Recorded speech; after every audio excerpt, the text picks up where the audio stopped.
సాదా బైనామాకు విచారణే ప్రామాణికం. చాలామంది ఎదురు చూస్తున్నారు. దాదాపు 9 లక్షల అప్లికేషన్లు ఉన్నాయి, సాదా బైనామా అప్లికేషన్లు. గతంలో పేపర్ల మీద రాసుకొని కాస్తులో మనమే ఉండి కనీసం వాటికి పట్టాలు లేకుండా రైతు భరోసా రాదు, ఒక లోన్ రాదు, ఏది రాదు. కాకపోతే మనం ఆ భూమిలో కాస్తులో ఉంటాం అంతవరకే. సో ఆ పేపర్ల మీద రాసుకున్న 9 లక్షల సాదా బైనామా భూములు ఆ రైతులు ఇప్పటికే పోయిన గవర్నమెంట్ హయాంలో అప్లికేషన్లు పెట్టుకున్నారు, ఇప్పుడు అప్లికేషన్లు మళ్ళీ పెట్టుకున్నారు. వాళ్ళ భూములను క్లియర్ చేయడానికి మొత్తానికైతే ఈ గవర్నమెంట్ కొంత చొరవ చూపింది. గతంలో కేసీఆర్ ఏదైతే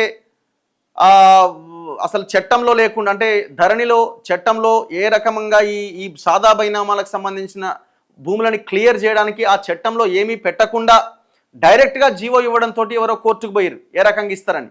కోర్టు అడిగింది అసలు చట్టంలో లేకుండా మీరు ఏ రకంగా ఇస్తారని.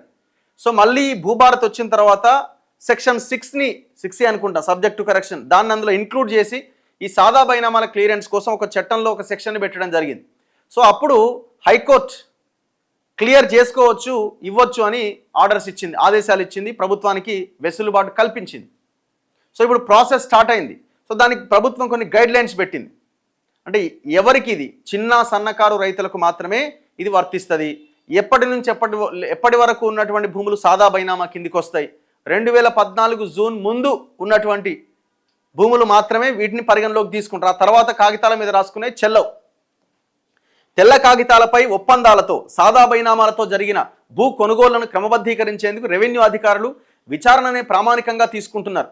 పెద్దల సమక్షంలో జరిగిన భూముల కొనుగోళ్లకు ఇన్నాళ్లకు అధికారిక గుర్తింపు దక్కుతుండడంతో రైతుల కుటుంబాల్లో ఆనందం వ్యక్తమవుతోంది.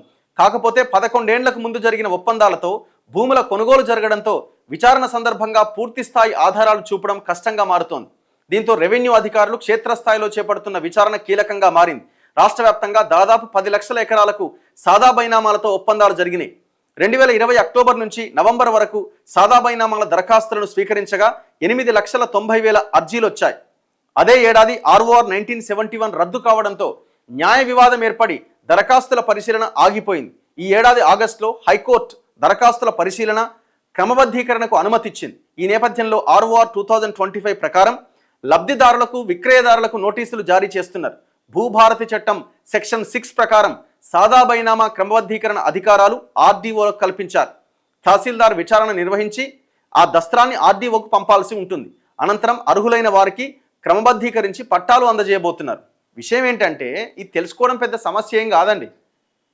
గ్రామంలో గ్రామ సభను ఏర్పాటు చేసి లేకపోతే ఆ భూమి దగ్గరికి పోయి ఆ భూమి ఎవరిది అని తెలుసుకోవడం ఏముందండి. చుట్టూ ఉన్న భూముల వాళ్ళంటే ఈ భూమి ఈయనదేనంటే చెప్పరా?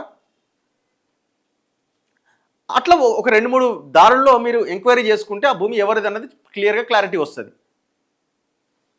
2014 జూన్ 2వ తేదీకి ముందు ఇది కట్ ఆఫ్ డేట్. 2014 జూన్ 2వ తేదీకి ముందు తెల్ల కాగితాలపై జరిగిన ఒప్పందాలు మాత్రమే పరిగణలోకి తీసుకుంటారు. 2014 జూన్ తర్వాత ఒక్కరోజు తర్వాత జరిగినటువంటి వాటికి కూడా తీసుకోరు. సాగు చేసుకుంటున్న చాలామంది వద్ద ఒప్పంద పత్రం మినహా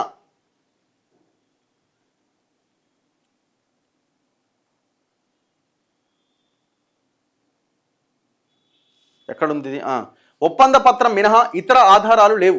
కొంతమంది చేతుల్లో భూములు ఉన్న పత్రాలు లేవు. ఇలాంటి పక్షంలో రెవెన్యూ అధికారుల విచారణ కీలకంగా మారింది. కొందరు పహానీలు శిస్తు రసీదులు సమర్పిస్తున్నారు.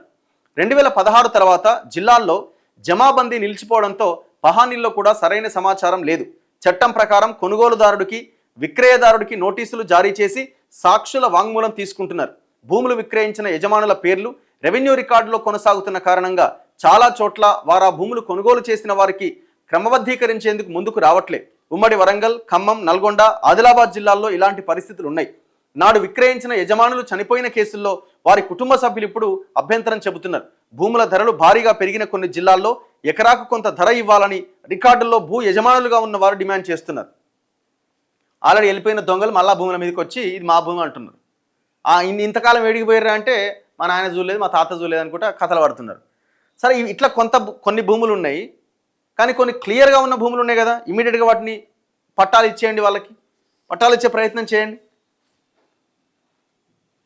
కానీ ఎంత దుర్మార్గం అంటే ఇప్పుడు 2014 జూన్ 2 కట్ ఆఫ్ డేట్ పెట్టిరు కదా, లాస్ట్ 10 yearsలో జస్ట్ పేపర్లు పెట్టి సాదా బైనామా అప్లికేషన్లు పెట్టి ఇది మాకు అమ్మిండని చెప్పి రిజిస్ట్రేషన్ చేసుకునేవి కోకొల్లలు ఉన్నాయి హైదరాబాద్లో, ముఖ్యంగా పట్టణ ప్రాంతాల్లో. జస్ట్ ఒక వైట్ పేపర్ మీద రాసుకొని పట్టాలు అయిపోయిన భూములు ఉన్నాయి, చాలా భూములు. అంత దుర్మార్గానికి తెరదీశారు. కానీ అసలైన సామాన్య రైతులకు సంబంధించిన భూములు మాత్రం పట్టాలు కాకుండా అట్లా ఉండిపోయినాయి. ఎవరికి వాడు చేసుకున్నాడు ఆయన దగ్గర.